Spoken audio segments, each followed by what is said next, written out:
got no deals. What? This is not working. Real estate doesn't work. On. This is a scam. All right. Hey, thank you so much for joining us. I'm with my new good friend, my new best friend from Australia. So funny story, because I've only seen you online.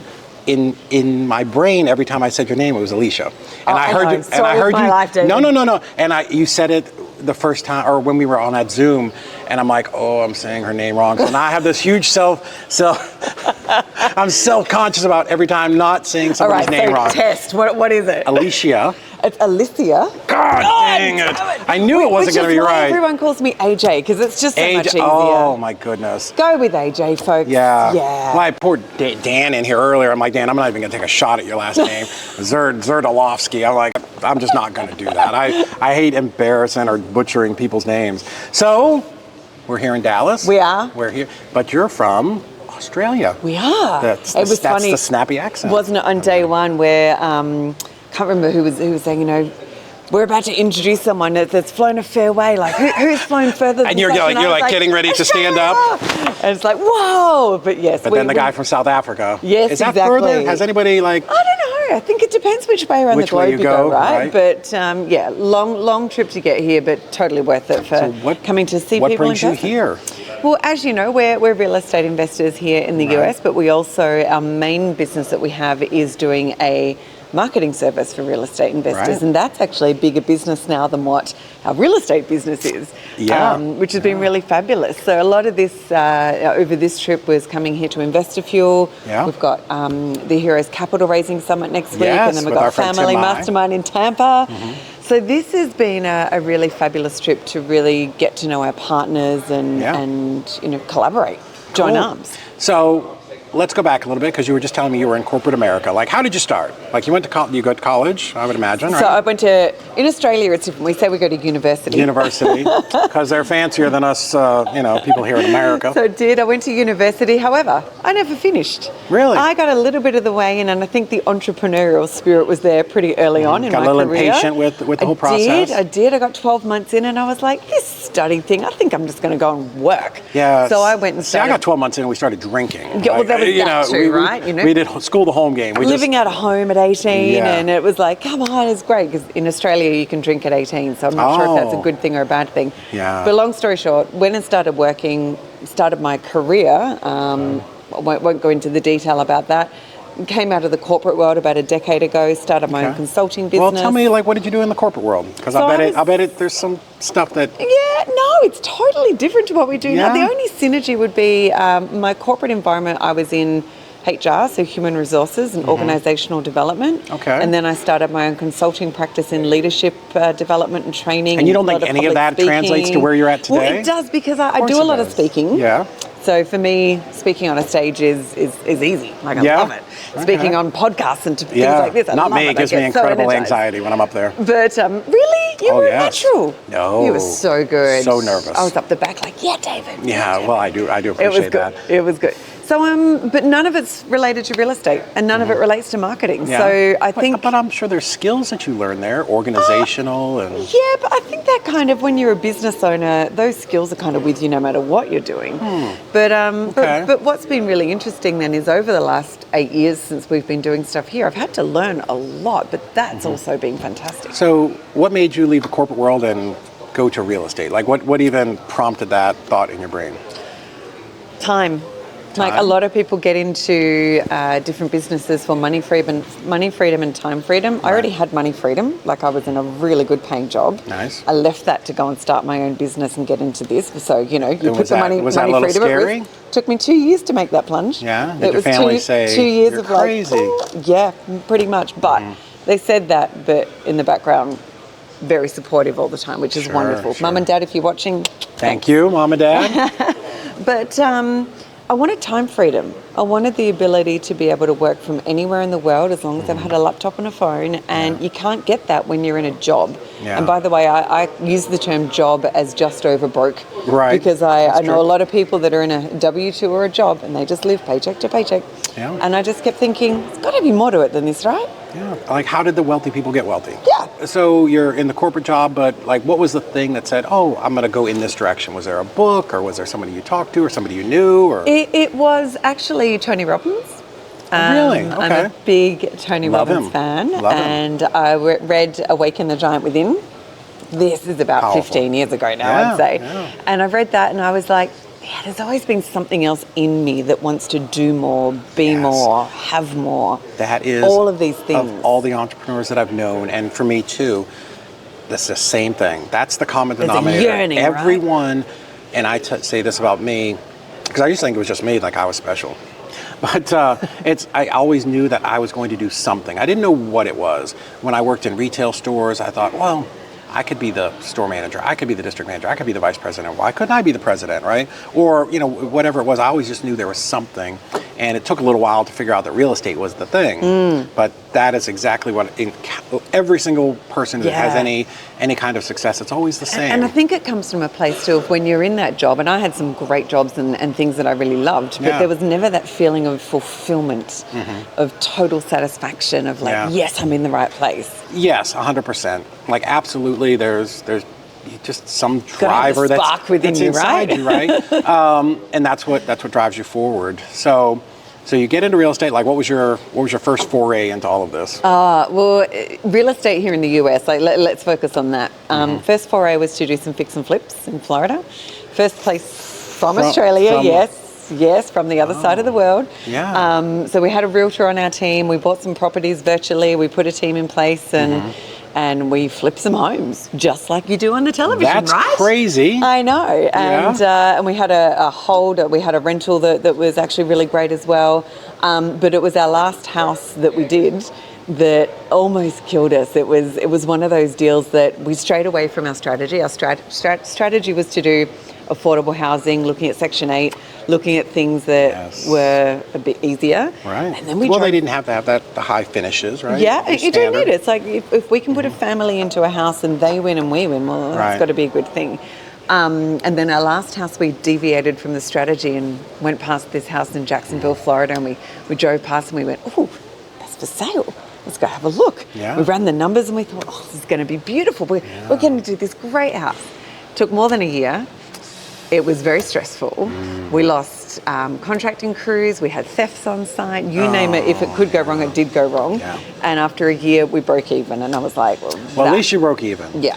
I think I've only had one deal that went really sideways, and it was very similar. We concentrated in that blue collar, median price range, great area. And there were always deals where you start to open them up and it's more work than you thought. Typically, when I was rehabbing like the layers of the onion, right? Oh, yeah. You could always tell with mine, right? Because I would take pictures and catalog and you know, document my journey. And all of a sudden, you just wouldn't see pictures of my house. It would be bad house, and then all of a sudden, kitchen cabinets going in. Because I always felt bad that my private lender was going to say, that you didn't tell me you needed to tear out every floor joist in the place. Right? And there would be nothing but dirt in there. But all of them we did fine. I bought this one. It's the North Shore of Chattanooga, so it's on the north side of the river, which is a little higher end. And I bought this house, and it was, again, I think we had 12 original wall studs left by the time we were done. Right. It was ugly. Like, it was far worse than we thought it was. And I had my contractor look at it. But anyways, so we did the house, and we did it like we normally do a house. And it looked fine. It looked nice to me, but I didn't realize it's in a different area, and the buyers wanted a higher level. Instead of laminate flooring, they wanted real hardwood flooring. And, you know, instead of this type of granite, they wanted that. And so that was a mistake, and that ended up costing us some money. And our hold time was long. And it's tough, isn't it? But you do learn from these things, right? You always learn, and you can't give up. We did that last property and went, maybe houses is not where it's at for us. Maybe it's something else. So then we got into vacant land. Yeah. Which has been amazing. So we've done vacant land now for like 6 years. But in amongst that is also when we started our marketing company over here too. So, so yeah, we've got our fingers in a few pies, as I would say, but it's been really exciting. So what makes land better than houses? No tenants, no toilets, no termites. I was about to say no trash, but sometimes you do get a piece of vacant land that's got old cars in it, tires, a mobile home that no one lives in anymore. Like sometimes there's trash, but most of the time there's not. And you can still do lots of different things with vacant land, and we found that to be just as beneficial, if not more so, because you know it's not as complicated. Do you see that the spreads are as good? Yep. Really? No, but then the room before, where were you in there when Logan was saying, everyone stand up. Okay, Yeah. sit down if your biggest deal's being 20,000, 50,000, 100,000. We were still standing when it was 200,000. Oh, wow, on land. Yeah, on vacant land. Fascinated. Yep. Tell me more, because I've done infill lots. Let's see, we did contract some land that the development, the plans, the entitlement was done, and we wholesaled that, but like one of those. We probably messed it up and somehow got out the other side. We had made some money, but not anything that we were really great at. So we did contract some land that the development, the plans, the entitlement was done, and we wholesaled that, but like one of those. We probably messed it up and somehow got out the other side. We had made some money, but not anything that we were really great at. So for somebody who's listening, who's maybe flipping some single families, what are the things to watch out for when they get into land? Things to watch. Okay, that's a very interesting way to ask the question, what to watch out for versus, what are the benefits. So if I've got to switch my brain to the negative. Because what are my potential problems? And maybe my brain probably works a little different than to be honest, it's actually not that much different to houses, right? So you've got to watch out for title issues. Sure. Same thing. Yeah. Encroachment from the neighbours. So you always, when it's a bigger development or a more expensive property, get a proper survey done and check all those boundary lines. Yeah. Zoning is a big issue, because if you don't look at what the current zoning is versus the potential future zoning or designated zoning that's already in place, then it limits what you can do from a buyer perspective. Yeah. But to be honest, the opportunity is still the same, because with vacant land, you can seller finance it, you can do entitlement on it, and... what is entitlement? So entitlement is where you would do a paper lot. You're talking all fancy on us now. So entitlement, or otherwise known as forced appreciation, where you take couple of acres of vacant land. It might be close to some urban areas, or maybe just a little bit further out, and you paper lot it. You actually go in and get the permits and get the paper lots. So you might take it from 1 acre down to 4 individual lots, or maybe it's 10 acres that you split into 10 1 acre lots. Is that hard? Not that hard, no. Sounds hard. No, it's really I don't not feel like that I could do that. It's a series of things like, surveys, getting designs drawn up, going and getting the permits, putting an application into the county, going through that application process. It's really not. Really? And for anyone watching, let me know, I can put you in touch with someone that does it really well. Yeah. But you can do that, partner with developers and builders. You've done the hard work for them. You've sourced the property. Yeah. You've looked at what that can be done with. And you can sell that. And so it's sort of like buying a 12-pack of soda and selling them off individually. You can make far more money. Yes. Interesting. Yeah. Okay. So would you say it's important when you're looking at land, you mentioned zoning, to be able to say, okay, what would a buyer or a builder, or whoever is going to buy this property, like how would they make money with this? What would be the highest and best use, maybe? Yeah, I think the thing is with a buyer with vacant land, when you are doing the entitlements, yes, there still needs to be enough spread in the deal or money left on the table for the builder or developer to make their cut, right? But most of the buyers, if you're not doing an entitlement deal, most of the buyers that you're selling to are people that want to build their own house on it. They want a recreational lot. They live right next door, and they want to make sure that no one else can ever build there. Are those the best buyers? Like I've always been told, the person next door. Best buyers, yep. Person next door, or someone that's like, you know what, I'm not going to build now, but that's exactly where I want to build my dream home or my holiday home. So I'm going to buy that property now. Nice. And they're not looking for a massive spread on the deal for their side. They're looking for a property that they can make use of personally. Right. So builders and developers are only a small portion of buyers. Interesting. Interesting. Okay.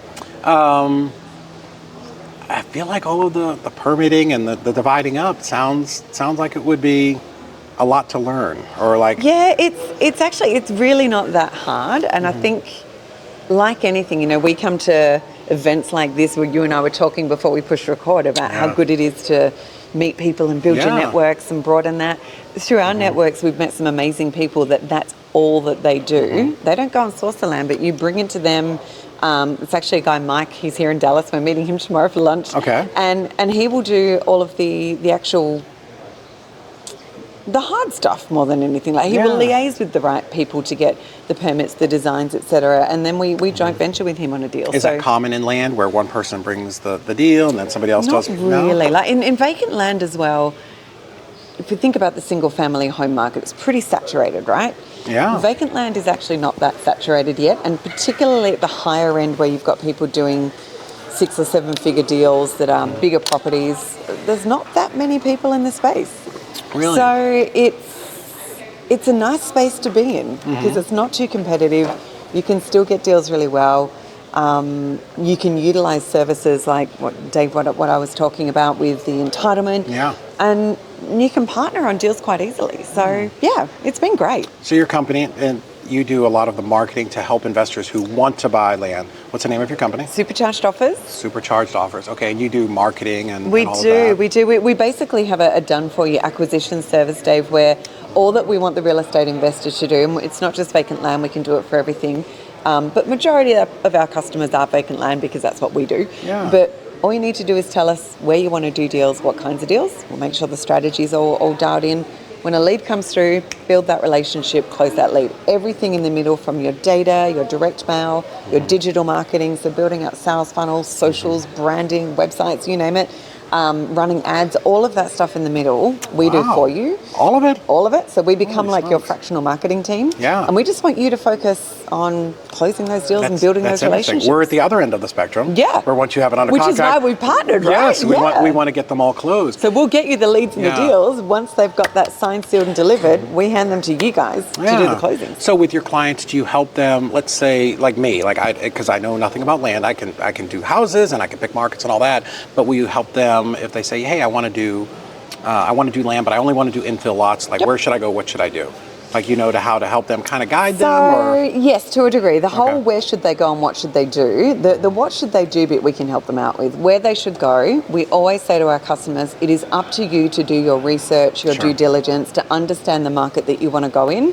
Because if they come to us and we say, oh, go and do Chattanooga, right? Yeah. And that don't come to Chattanooga. We're good. It's not that great of a market. But if we say go here and that campaign's not successful, who are they going to blame? Yeah, sure. So we want to make sure that we push some ownership still out to the consumer to say, if you want to do these types of properties, go and make sure that you've done some learning, that you've done some research, that you've checked all these things, because as soon as those leads come in, you need to know what you're dealing with. Right.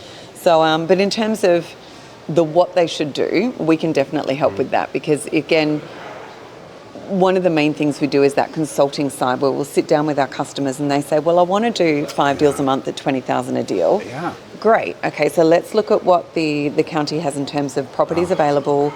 I love what you're saying right now.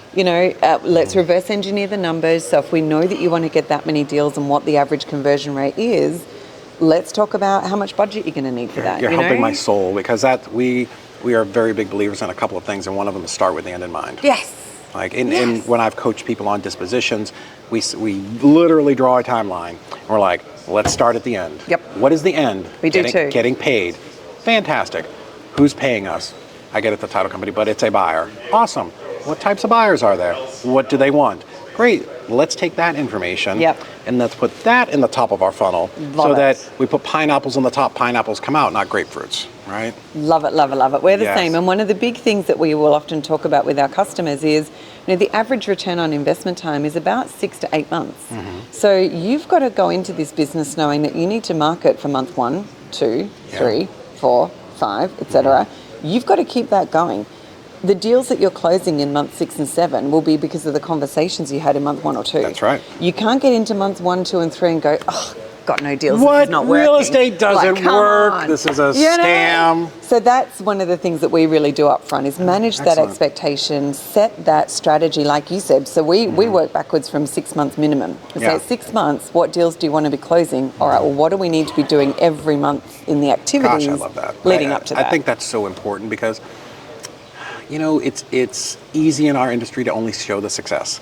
The Rolex, the Lambo, the Bentley, the whatever, and people often, they don't maybe see kind of the work that goes into it, or the things that build up to that. So I love that you teach your clients how to show them that. We do. We always say that we're not an educator, we're an implementer, but you need to have that education basis. We will then help you to implement that. So by the time you've got a deal closed and you go to your team, the end-to-end is done. Right. Yeah. So does a client ever come and be like, I want to buy, there's a lot of vacant lots in downtown Detroit. Do you ever go like, maybe that's not where you want to be? No, I actually don't, because again, everything we do is data-driven. Yeah. So if the data tells us that there's enough buyer and seller activity going on there, go for it. Right. Because at the end of the day, you are not your end buyer. You are not your end user. Someone else is. Yeah. So if there's someone in Detroit buying up cheap lots because they want to build cheap houses and you can provide that service, great. Yeah.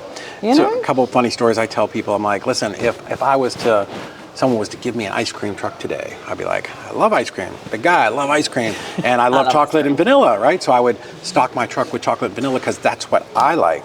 But if I go out and, I might sell some chocolate and vanilla, but if everybody comes What up... if I want strawberry? Or pistachio, I would be like, well, I'm allergic to nuts, so I don't sell pistachio. But if that's what the market wants, like we have to get outside of our own biases and our own preconceived notions and look at the data and say, hey, this is what's actually happening. Dude, I'm allergic to nuts, but I will go put some gloves on and figure out a way to sell pistachio because that's what the market told me they want. And it's interesting because we often have customers that are doing marketing with us, and I have accountability calls with all of our customers. And often I'll get on a call and say, how's your lead flow going? Oh, well, I got 10 leads in, but none of the properties were good. And I said, according to who? Did you look at those 10 through the fact that you might not love them and go, oh, that's a sexy property? I don't care. If your buyer thinks it is, that's the main thing. So part of what we're also doing is lifting that accountability to say, remind people that a deal is a deal. It might not be the perfect deal for you, but it might be the perfect deal for someone else. So don't say no to anything until you've fully explored it. We have that same thing in single families. People will be like, oh, I don't want to invest in that side of town, the low income, hood, whatever. I'm like, okay, I only want to invest in the golf and country club. And typically what I found after 20 years of this is there are two types of investors. The people that want to drive their friends by their rental property say, look at this beautiful place I have, which is great. They probably are overpaying and not having the best return. And then I've got the people who own half of the bad part of town and are making a ridiculous amount of money because that's where the cash flow is, right? So they can buy a $40,000 house back in the day that will rent at $800. Over here to get $800 in rent, they've got to pay $1,000, right? So they're upside down. Economies of scale just don't work, right? That's right. So when we started wholesaling, one thing we figured out is, I said, oh, we're in a new market. It's not a very high-end market. We ran the data, like where are the buyers? And I tell people, we look at it like it's a swimming pool, right? There's a deep end and a shallow end. The people in the deep end of the pool, like the bulk of the buyers, how much do they have? What are they buying? And it's 40 to 80,000. Awesome. The people in the low end of the pool, 200,000. Well, I'm going to market to the people that I can do a lot of deals with instead of the 3 people over here who have 200,000. Velocity of money, right? Keep your money cycling around and put it where it's going to work. I'm old, fat, and lazy, man. I want to do this the easiest way possible, right? I want. If people want pistachio, we are bringing pistachio, and we found that we made so much money and did so many deals in those lower end areas where nobody else wanted to go, but there are landlords there who are making a ridiculous amount of money, and you know what they want? More properties. Yep. And here's what I come back to with real estate all the time. A lot of people think real estate's really sexy. It's kind of not. It can be. Don't get me wrong. You can do some amazing deals. But 9 times out of 10, it's about functionality. You've got to have supply and demand, and sometimes that supply and demand is not what you would think it is. It's what the market thinks it is. My friend Tiffany High, who was here yesterday, she says all the time, getting rich and being successful is boring. It's finding something that works and doing it over and over and over and over again. And it gets dull. When we were wholesaling 150 houses a year and buying our own properties and everything, like, oh, we're buying another package of 5 houses on owner financing with no money down. Great. Let's go through our checklist again. Let's repeat this. It gets like very dull. And one day I was talking to my attorney. I'm like, hey, Ray, I can name this trust anything I want. He's like, sure, I don't care, whatever you want to do. I'm like, can I name it after my dog? He's like, whatever, man, I don't care. You're being an idiot. I'm like, I'm literally just trying to entertain myself at this point, right? So I would do these dumb things like Lumpy the dog was my dog, and he is the richest dog in Chattanooga. He has this package of 8 houses. And my brother has an English bulldog named Chubby. If you go to Hamilton County, Tennessee, and you search these names, they are there. This is not Lumpy and Chubby. Lumpy and Chubby. And then I have Dudley the Bulldog Land Trust. And just stupid things, right? Because it does get, and I know to somebody who hasn't done their first deal, I get this, right? I do remember trying to get my first deal. But you want to build a business where you have this kind of repeatable stuff. I must say a very quick story. I was doing research on one of our properties going back about 2 years ago, and on one of them, they'd actually named the parcel of land. The owner was, I don't want this anymore, LLC. And I was like, okay, I think they're the right person to call. Geez, if that pulls up in your list, you should start there, right? That's funny. That's funny. Fantastic. Yeah. So then I would do other things. I was at this event, kind of like this, and they said, well, contracts are really very simple. They need to have 5 things, and you can write it on a coconut if you want. I'm like, Okay. I have coconuts in my grocery store, like, because this is the stupidity of, like, you're doing so many deals, you're literally trying to make some humor out of your day. So I was buying this package of houses, and I was sitting in this guy's truck, and I pulled out this pad of paper. I'm like, hey, Winston, do you mind if we just write this contract up on yellow paper? He's like, yeah, man, I don't care. And I'd done some deals with them, but literally for me, I'm just trying to do something different and fun, right? And I just, seller, buyer, like a contract is literally just instructions to the title company. You need to have buyer, the seller, the property. It's just making sure everyone's on the same page. Yeah, but those are the kinds of things you do when you start doing so many deals. Yeah. You got to keep finding ways to keep it fresh, right? That's right. That's right. It's like any good relationship. You've got to keep learning and growing and trying new things, and it's the same with real estate. And I think being in this room, we've heard lots of people over the last few days that have started with $15,000, $20,000 deals, and then push themselves to a six-figure deal, and then push themselves to a seven-figure deal. Yeah. And what comes with that is the learning and the belief that I can. Yeah. And I think that's where myself and my business partner Matt have been really great at really stretching ourselves. Not only are we doing this from the other side of the world, but we've really seems crazy. Yeah, we've really stretched our own mindset around what's possible, and now our goals are huge. Yeah. Like if I was to mention anything to do with our goals, people would be like, yeah, right. But you've got to get them big, right? You've got to has to be crazy. It's got to be so crazy that it makes you want it even more. Yeah. So if you're sitting in your town, you're like, I'm afraid to go talk to the seller in your town. She's doing it from 4,000 miles away. More like 14,000 miles away. It's literally the other side of the world, right?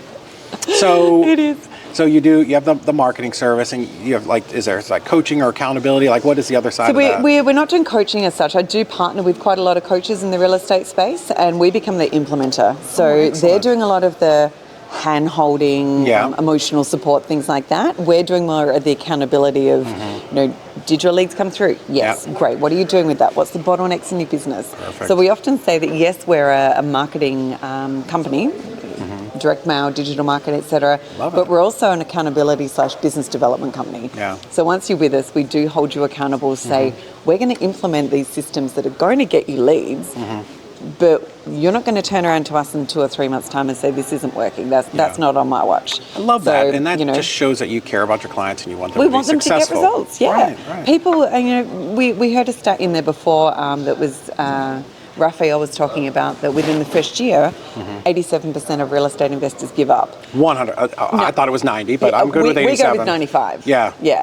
I've seen a lot more high numbers, and we say 95% of people spend a fortune on their education, starting a business, getting everything done, and they give it 2 months. They never answer the phone, or they give it 2 months and go, oh, this is too hard. Yeah. It's like, no. We play a game when we're traveling and we're driving through a city and we see bandit signs. I buy houses or I sell houses or whatever. How many signs can we call before we get somebody to answer?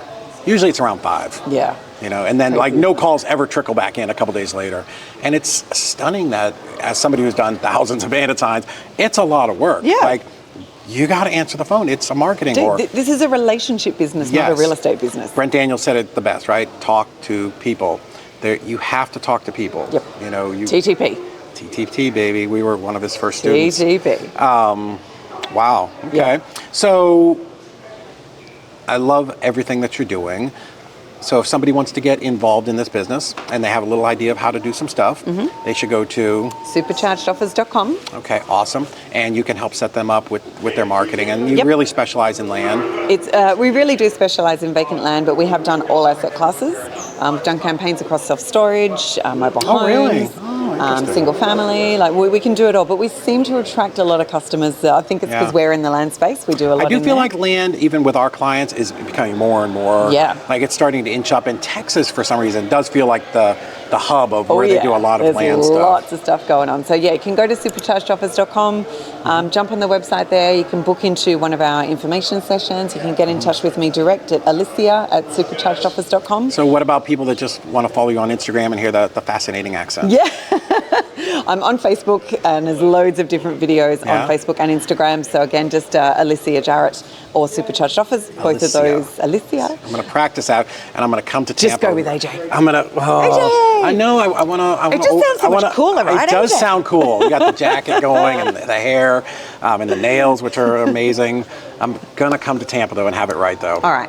I'll hold you to that. Awesome. Well, we're going to do a bunch of stuff together, and we'll do more videos. Thank you so much for doing this. I do appreciate it. Thank you, my friend. Pleasure. Thanks for watching, folks.